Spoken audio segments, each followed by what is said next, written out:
Assalamualaikum warahmatullahi wabarakatuh. Hari ini kita akan ngebahas materi pertemuan pertama, yaitu chapter 2, Introduction to Cost and Term Profiles, di mana bab ini akan menjelaskan apa itu biaya dan beban beserta perbedaan mendasar dari kedua hal tersebut.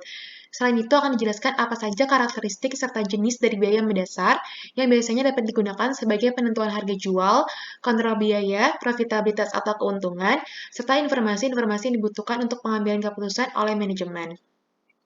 Di sini ada cost konsep atau konsep biaya, di mana di sini ada perbedaan antara cost dan expense. Untuk cost sendiri adalah cost dan atau setara cost yang dikorbankan untuk mendapatkan barang dan atau jasa yang memberikan manfaat pada masa kini dan masa yang akan datang. Biaya dapat dibedakan menjadi direct cost dan indirect cost. Lalu ada expense. Nah, expense itu adalah beban atau expense adalah expired cost, yaitu pengorbanan yang diperlukan atau dikeluarkan untuk merealisasi hasil. Beban ini dikaitkan dengan pendapatan pada periode yang berjalan. Biasanya expense ini adalah cost-cost yang benefitnya tuh udah nggak ada. Nah, lalu ada classification of cost atau klasifikasi dari cost, di mana cost sendiri dibagi menjadi dua, ada manufacturing cost dan non-manufacturing cost. Untuk manufacturing cost sendiri ada tiga jenis, yaitu ada direct material, direct labor, dan overhead. Di mana jika direct material digabung dengan direct labor akan menghasilkan prime cost, dan jika direct labor digabung dengan overhead akan menghasilkan conversion cost. Lalu ada non-manufacturing cost, yaitu terdiri dari selling dan administratif. Di sini ada penjelasan dari direct material, direct labor, dan factor overhead. Untuk direct material sendiri adalah bahan mentah yang bersifat langsung atau fundamental sehingga dapat ditelusuri langsung ke cost object tersebut dengan cara yang ekonomis atau cost efektif dalam rangka untuk memproses bahan mentah tersebut menjadi barang jadi atau finished good. Contohnya misalnya barangnya itu adalah lemari. Nah, direct material kayu. Kenapa kayu? Karena tanpa kita bongkar lemarinya itu kita udah tahu, oh bahan dasarnya adalah kayu nih buat bikin lemari kayak gitu. Jadi nggak perlu dibongkar-bongkar, kita udah tahu, oh bahan dasar lemari itu kayu, kayak gitu. Nah, lalu ada direct labor, di mana direct labor sendiri adalah biaya yang berkaitan dengan tenaga kerja labor, di mana biaya tenaga kerja yang dimaksud adalah biaya tenaga kerja langsung yang berkaitan dengan memproses bahan mentah menjadi barang jadi atau finished good. Contohnya adalah gaji dari buruh pabrik yang mengoperasikan mesin produksi. Kenapa? Karena kan kalau misalnya buruh pabrik itu dia pasti terlibat langsung oleh kegiatan produksi, karena kan dia mengoperasikan mesin produksi. Jadi dia pasti terlibat langsung. Nah, dia gajinya itu masuknya ke direct labor. Lalu yang ketiga ada factory overhead, yaitu yang termasuk dalam biaya factory overhead adalah biaya-biaya yang tidak langsung atau indirect dan biaya-biaya lain yang berkaitan dengan kegiatan pabrik atau plant. Ada tiga jenis factory overhead, contohnya itu adalah indirect material, indirect labor, dan plant overhead.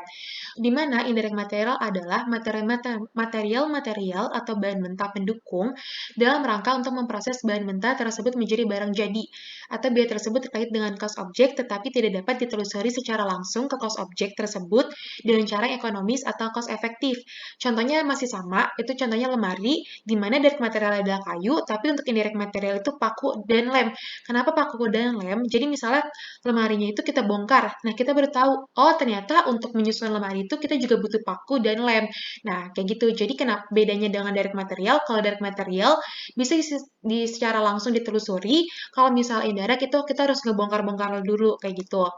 Lalu kedua ada indirect labor, yaitu adalah biaya-biaya tenaga kerja yang bersifat tidak langsung dalam proses pengolahan bahan mentah menjadi barang jadi, dan biasanya pekerjaan ini tidak dapat diidentifikasi secara langsung dengan barang yang dihasilkan.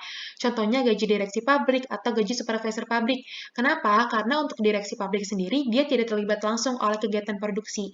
Jadi dia masuknya ke indirect labor. Begitu juga dengan supervisor pabrik.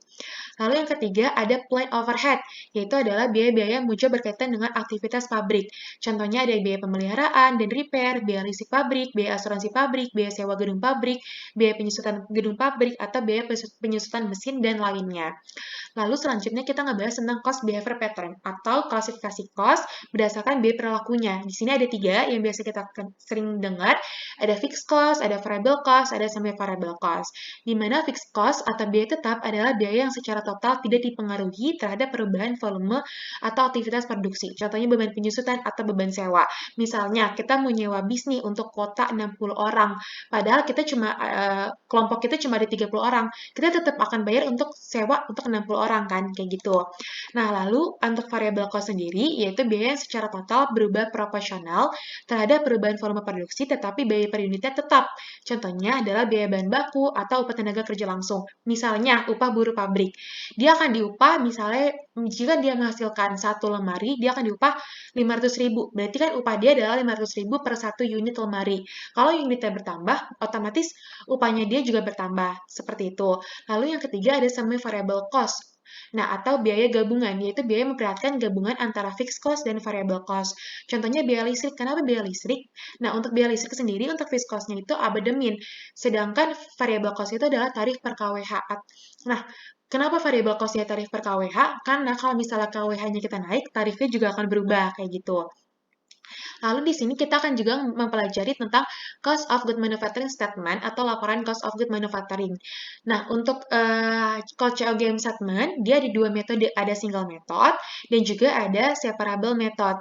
Nah, yang membedakan adalah untuk single method sendiri, dia akan diketahuinya itu masih dalam bentuk material. Jadi kita harus membagi dulu nih mana indirect dan mana direct materialnya.